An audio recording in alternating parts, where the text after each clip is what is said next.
So, welcome to the Atlanta Real. This is a digital talk show platform, and I am your host, Adeline Kumar.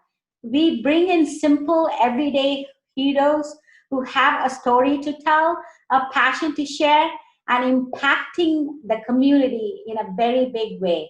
So, we have a beautiful, accomplished celebrity with us today, and her name is Katie Blomquist. She's a speaker, coach, and nonprofit strategist. Katie Blomquist uses her own success story as the founder and executive director of the nonprofit Going Places to teach others the how to create impactful messaging and navigate the media for maximum fundraising results while creating their own successful nonprofit. Now, Katie has been featured on the Steve Harvey Show, ABC World News Tonight, Nightly News with Lester Holt, and many, many more. She is the founder and executive director of Going Places and uses her incredible insight to help other leaders create an impact in their communities. So, welcome to my show, Katie. I'm so Great. glad to have you here. Thank you. I'm excited. So, please tell us briefly about yourself, where you're from, and where did you go to school and college? Yeah, so I'm from LA, California, and I always say I'm a real live Valley girl because you don't ever meet a native Valley person. You know, everyone moves to California. No, you never meet someone that grows up there. So I grew up in Studio City, California, and I went to undergrad at University of Colorado Boulder, where I got my my degree in sociology. Then I moved, all my friends and I moved to Chicago together, and all the guys lived together and all the girls lived together. And it was so much fun. And I went into online marketing and advertising. This is before digital marketing and advertising existed. This is 2005. I think I would have been really good at digital marketing had that been a thing back then, but it didn't exist. And then I really didn't like it. I didn't feel like I was having an impact on the community or the world at all. And I just thought, gosh, if I'm going to have any sort of work ethic, I need to feel like what I'm doing matters. So I went and got my master's in elementary education. And then right when I did that, this is all in Chicago, right? Yep, I lived there for 6 years. And so you're telling us that Chicago is better than California, or Illinois is better? No, actually, everyone always, because now I live in Charleston, South Carolina. So everyone always says, which was your favorite place? LA, Boulder, yes. Chicago, or Charleston? I say, honestly, every single place was perfect for that time of my life. I see. Like LA was really fun to grow up in. You know, I grew up on TV sets and doing all that, and went to high school celebrities, and that life was crazy and fun. And then Boulder was perfect for what I wanted. I wanted a small town, typical college experience, you know, where the town's bus route changed on football game days. And then, but it was too small for me to live there after college, and then post college. And then Chicago was so fun being single and in my 20s. The weather didn't bother me. I could take 2 L's in a train and a bus, and nothing bothered me. And it was just, you know, this big city, fun, 24/7 nightlife. But now my late 30s, this city's way too big for me. I don't want to, the snow, and I don't want to wait for an L. And just, so now Charleston is a perfect for this time in my life, which is a small city. It still has that neighborly, neighbor vibe, where your neighbor and everyone. It's a really great community, but it's not sleepy. It's not like a slow suburb. It's not too big of a city. It's perfect. So each place was perfect for that time in my life. Well, but yeah, I ended up getting my master's in education, and then I ended up moving to Charleston 9 years ago. Wow. So, but you don't look late 30s at all, Katie. I have to say that. Thanks. So tell us briefly about your experience as an elementary school teacher. Yeah, so I chose to work in the low-income, high-poverty elementary schools, which is called Title I around the country. And it's it's exhausting. The Really? typical lifespan, or they say career lifespan of a Title I teacher is 6 years or 5 years, and I taught for 6. Mm. It's really mentally draining because you don't go into teaching at a Title I school because education is your number one passion. You go in teaching in a Title I school because that population of children is your passion. There's social skills built into our curriculum because a lot of these kids don't get social skills at home. They don't understand how to read someone's face to know that person might need some space, or they don't understand how to do that because they're not taught it at home. So your teachers like last on the list of all the things you are to those kids. And so I really loved having that connection and really being a moving force in their life, a consistent force in their life, positive force. So what made you choose Title One? Like what was the inspiration behind choosing Title One? Um, I don't think I initially knew. I I think I see. initially just took a job. I I see applied that. for a teaching job, and just once I was in it, I thought, this is where I should be. Everything Right. happens for a reason. And my first job was at the number one roughest behavior elementary school in our entire state. I mean, Wow. people don't even, I was the third teacher these kids had by February, because people would take the job and be like, I'm done. Take my teaching certificate. I'm done. By February, 3 teachers. And so, they had run out that many because it was tough. I mean, I'm not kidding you. It was tough. Right. And so and this is elementary. This isn't even I high school. know.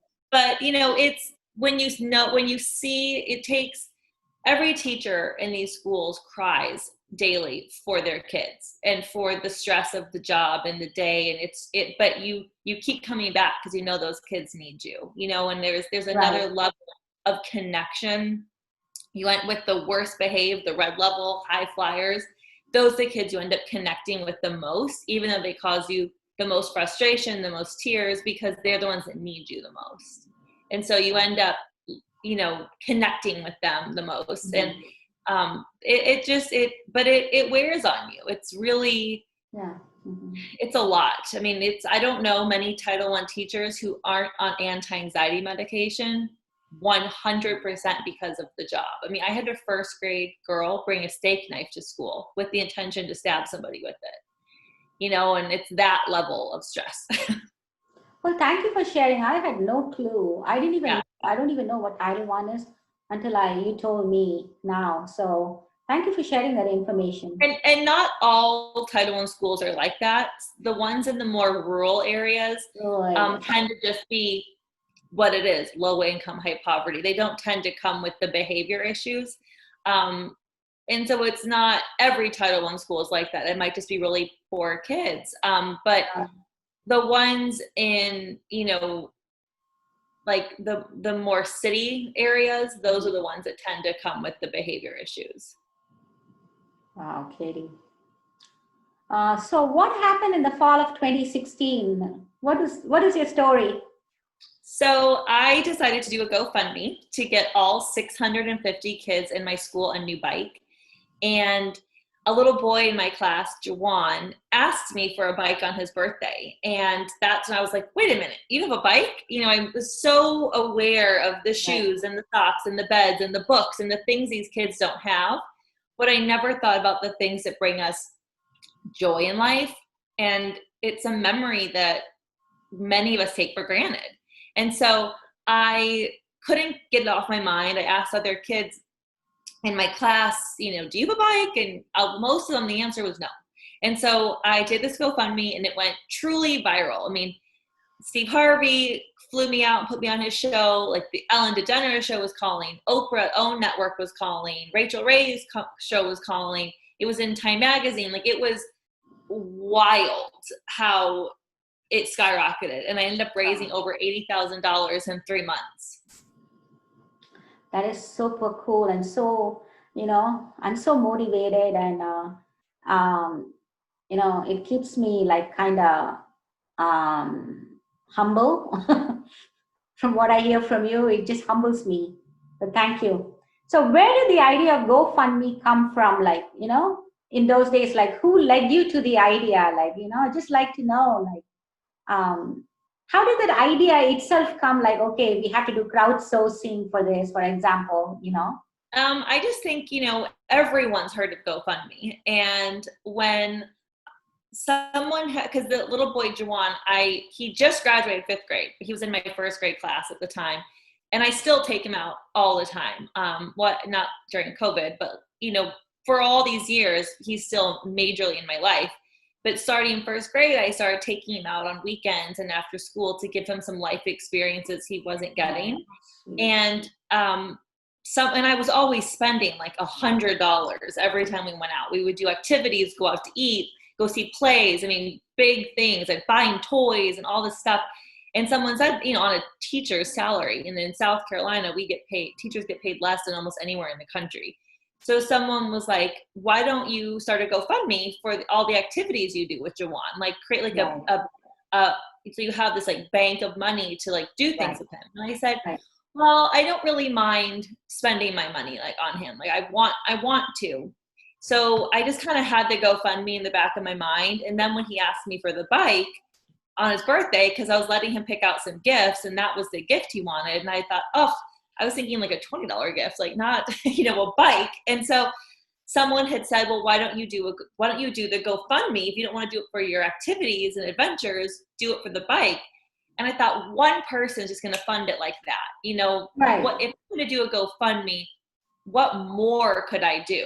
And that's when I thought, well, what about the other kids in my class who have bad home lives and could really use the freedom and escape a bike brings? Or what about the kids in my life that I know sleep on the floor who don't own anything of value? Or what about the kids who just lack basic joy? And then I started thinking, well, about the kids from last year that are now in 2nd grade and so on. And it just ballooned into, how can I leave anybody out? I have to get all these kids in the school. Correct, I can't do some. I have to do them all. Right. So, I'm thinking like, you work in that school, and is it okay to ask children, like, what do you want for your birthday? Yeah. I mean, in Title I schools, especially, teachers are always buying kids gifts buying them.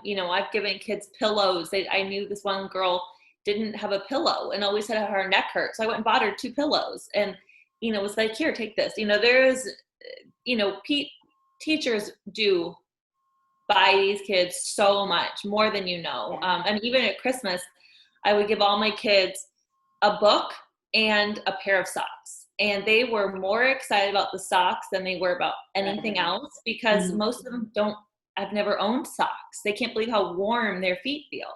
Wow, that's so interesting. Like, how was when you started the GoFundMe, how were the beginning stages of the campaign? Like, what were your emotions or feelings, when you started the campaign? Some people have, is it really worth it? Am I going to get that much money? All those kind of feelings. Yeah. So my initial goal was $65,000. And like I said, I ended up raising over 80,000.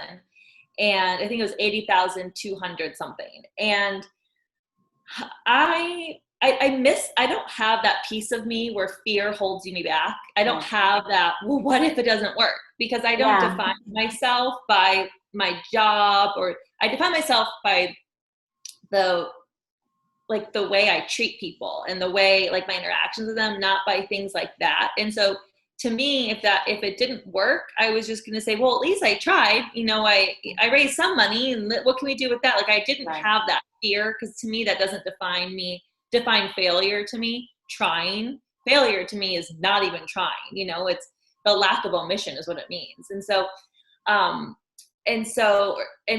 I just did it. I mean, I never really thought about what if it doesn't work. I just thought, let's see what happens. And I just shared it on social media.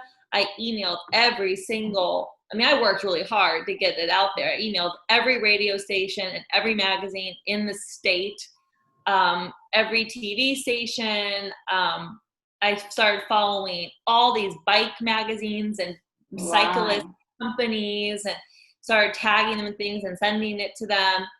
And what really launched it was there, and everyone started sharing it. And I mean, I raised well over $1,000 just the day I launched it, just from family and friends sharing on social media. Right. Mm-hmm. And then there was a GoFundMe contest, and it was whoever had a GoFundMe campaign that was in any sort of relation to their school, even though my campaign wasn't benefiting the school, it was benefiting the kids that went to the school, it still fit. So whoever could raise the most money for their campaign in this time frame would win $10,000 for their school, not for their campaign. And I won that. And so because I won that $10,000, every single media outlet in the entire city of Charleston came to the check presentation, which included the Post and Courier, which is a national paper. And so from that paper is how Steve Harvey saw it. Also, like prior to all that, TJ Maxx had partnered with Twitter, and they selected me as one of, I think, 6 women doing something for the community. And each of us got a whole 2 weeks that they only focused on us and raised money for us. And Miss America did a video, and it was this whole thing trying to raise money for my campaign. So that's really what launched it, though, was that Post and Courier article, and then Steve Harvey. And then after that, it was like the app on my phone for GoFundMe was dinging every second as donations came. I know, yeah. Okay. And then how did the child's parents feel about it? Like, did they know about all these things? Yeah, so I mean, they were thrilled. They still are. I mean, he lives with his grandmother, and she always calls me his other mom, like his mom. Yeah. So they were thrilled. Like, they were happy to do any interviews or just, I mean, it was all positive, and it was bringing positive to me, a teacher doing something positive for a child and the whole school. So she loved it. And what about other children's parents, like, the other kids that you had in yours? Yeah, everyone loved it. I mean, there was constantly news cameras and different, GoFundMe flew out a camera crew twice. Always the news at our school, filming me and with my class.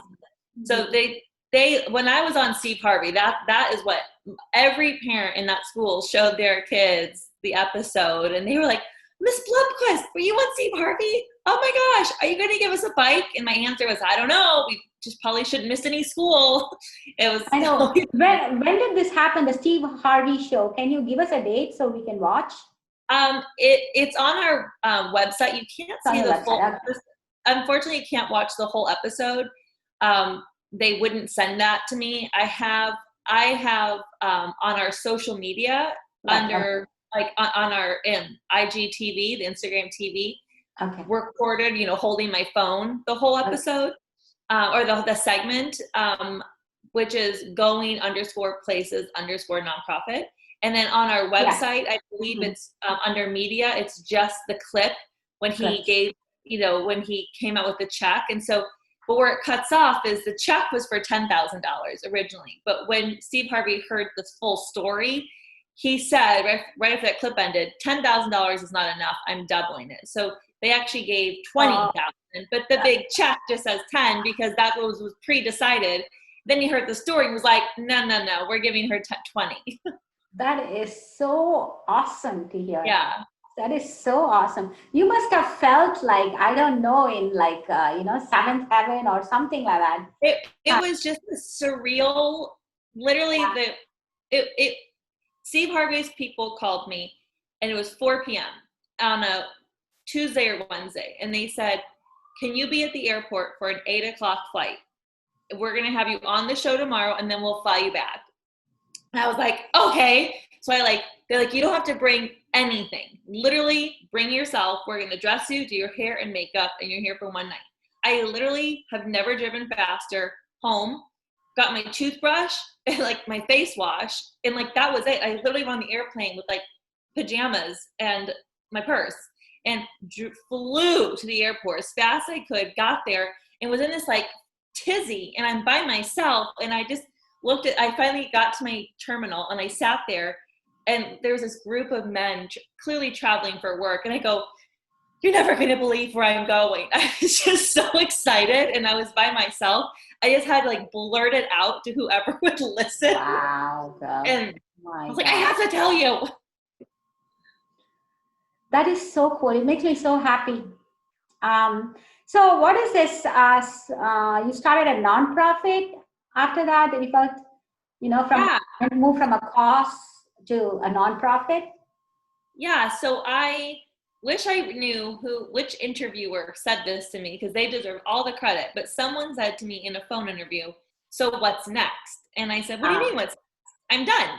I did the GoFundMe. And they were like, you cannot be done. You have opened this door to an idea that joy is a piece of our social emotional health, and and kids are lacking it, and that really can affect what type of adult they become. And you have a national following now. You are in a position nobody is ever in. You've got to take it. And I thought, oh, they're right. I really was done teaching mentally. I had reached my ending point. Yes, saturation. And I didn't feel like I was changing lives at the guided reading table. It was on the playground when kids chose not to play and wanted to stay and hang out, sit and talk to me, because I was probably the only adult in their life that wanted to have a casual conversation with them and ask them, what's your favorite movie? What's your favorite superhero? And take selfies with my phone and be silly. That's when I could be myself. In the classroom, it was just this stress of like, get through this. And, that's not where I was connecting with them. So I thought, if I could affect 650 kids with this GoFundMe, imagine what I could do full time with a 501c3. I could affect hundreds of thousands. So I launched it the day after Labor Day 2016. That's when I launched the GoFundMe. We actually gave the bikes in March 2017, and we actually also got our 501c3 status a week before the bike reveal. And I finished the school year, so through the end of May, and then starting June, I was running it full time. I did not come back to teaching the next year. I started running it full time then. Wow. What a story, Katie. What a story. Now, so you've been doing this since then. You left your full-time job and you've been doing this, which is great, which is awesome. I think this is what the world needs, I think. So what do you see yourself 5 years from now? What is the next level? What's the next step you're taking? So we really want to expand nationally. Our goal is to bring this into as many cities as possible. But the way I foresee us expanding will be not us going to cities and trying to raise money, but having companies that want to fund all of the bikes for a low-income school near their business. And then we'll put because we custom make our bikes. It's not just bikes you buy at Walmart. The bikes are white and a neon color, and the neon color switches out every calendar year. And then we name the bikes and we switch out the name every year, and our logo's on them. So we would put the company's logo on the bike with ours, and they would be the only sponsors. And so that's how I foresee us expanding. We've had one company do that here already, and it was wonderful. And so we're always looking for companies that want to partner together with another company and do it, or there's always the option of sustained funding where they, divide up the payment for the bikes over 2 or 3 years and we hold it aside. And there's lots of ways, but it's really great marketing for them because our bikes are custom made. When you see 10 kids riding around the neighborhood in white and neon green bikes or white and orange bikes, you do a double take. You're like, oh, those are the Going Places bikes. But if you see 10 kids on just random bikes, you don't remember it. So it's a really good way to show that a company is heavily involved in the community. So are you going to just stick to the bikes for right now? Or no, we actually have 4 programs that are up and running and functioning currently. The bikes is the only program we actually put money into and fundraise for. So it's what we talk about most. But we have a Halloween costume program, and that where people donate new or new Halloween costumes. And we go into the schools on Halloween with clothing racks. We'll have like 1,000 costumes donated every year. And any kids not in costume, which is probably because they couldn't afford it, get to come pick one out. And then we have a These program are where all tidal schools, right? These are all tidal schools? Title I. Yep. We go Title into I the schools. local Okay. schools. Yep. And then we have a program where we partner with local businesses and we provide their product as a gift of joy for the staff that work at these schools. Because remember earlier when I mentioned the high stress level, teachers, I've seen people cry over a cup of coffee we brought them. And they say, you have no idea what I need this.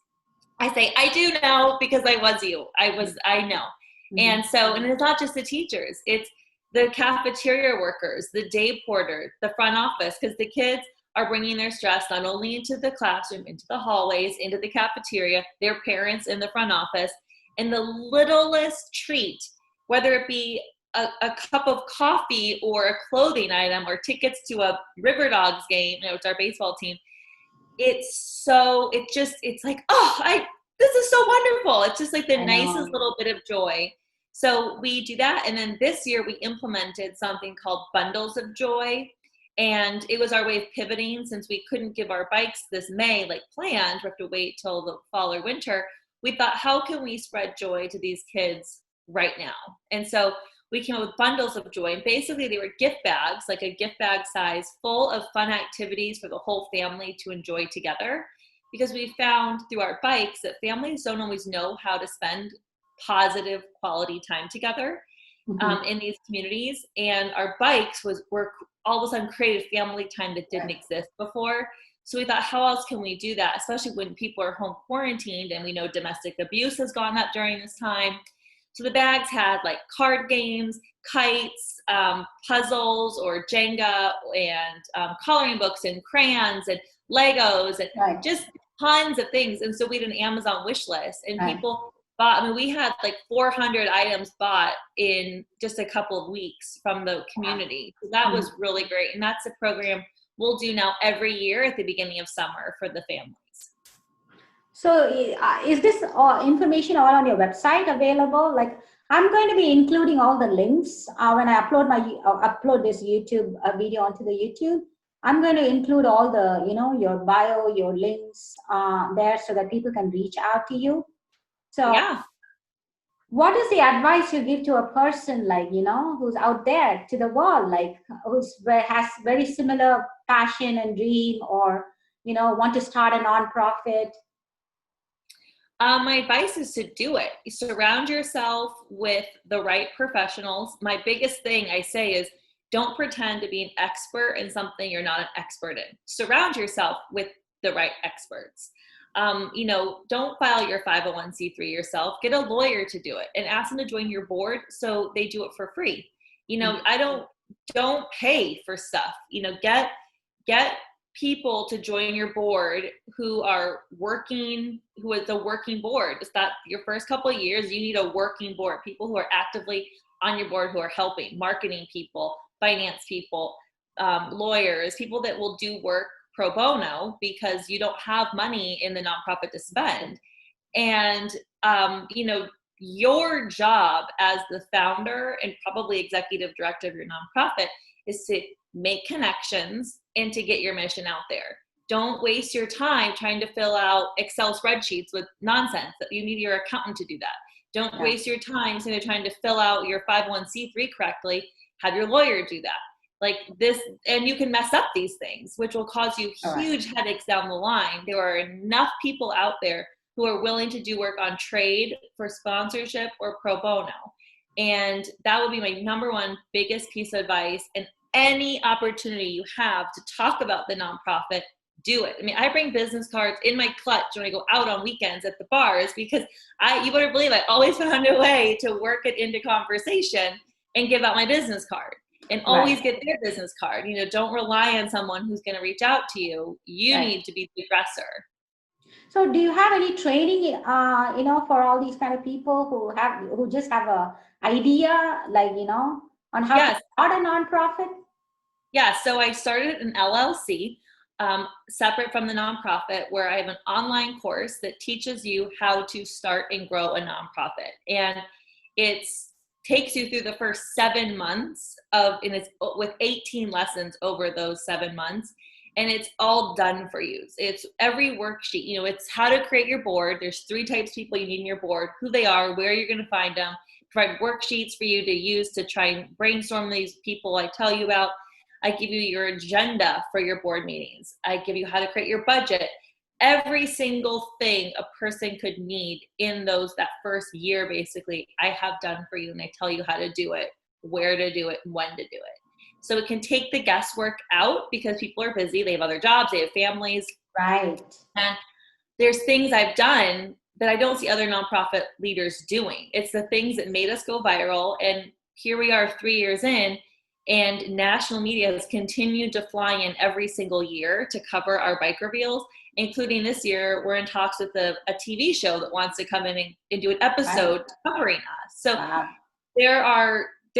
there's things I'm doing to ensure that this keeps happening. And I don't see anybody else doing these things. And to me, it's not a competition. There's plenty of money to go around. I want to help people get their nonprofit going, raising money, and making a difference in the community, because we all have that same goal, which is to make a difference. Right.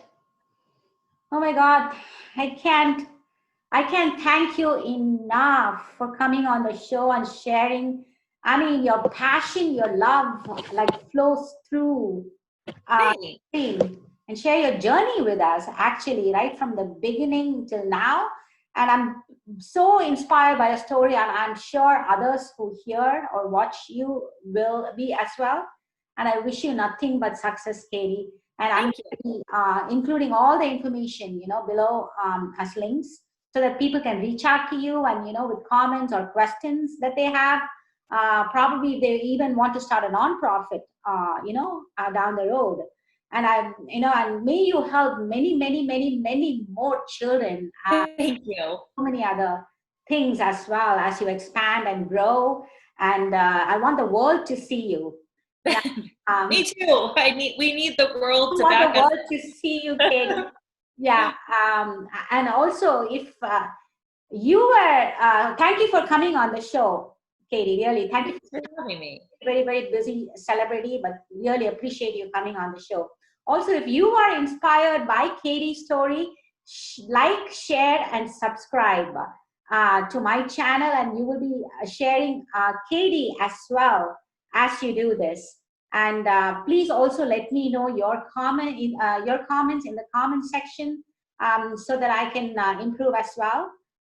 Send me some feedback, please. And thank you for watching the Atlanta Real, and I will see you in my next. Thank you, Katie, again. Thanks. Coming on the show, and I will talk to you later. Okay? All right. Thank you, and bye, and have a great day.